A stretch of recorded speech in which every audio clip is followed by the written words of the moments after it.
حضور اکرم صلی اللہ علیہ وآلہ وسلم نے فرمایا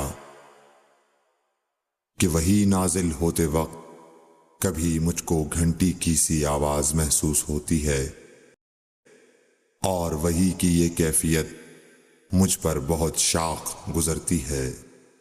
جب یہ کیفیت ختم ہوتی ہے تو میرے دل و دماغ پر اس فرشتے کے ذریعے نازل شدہ وحی محفوظ ہو جاتی ہے، اور کسی وقت ایسا ہوتا ہے کہ فرشتہ بشکل انسان میرے پاس آتا ہے اور مجھ سے کلام کرتا ہے، پس میں اس کا کہا ہوا یاد رکھ لیتا ہوں۔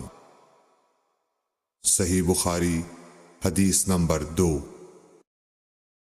رسول اللہ صلی اللہ علیہ وسلم نے فرمایا، اسلام کی بنیاد 5 چیزوں پر قائم کی گئی ہے۔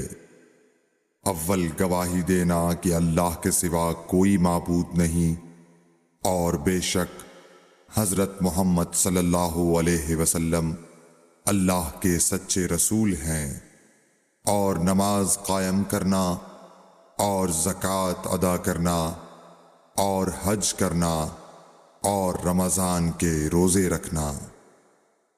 صحیح بخاری حدیث نمبر 8۔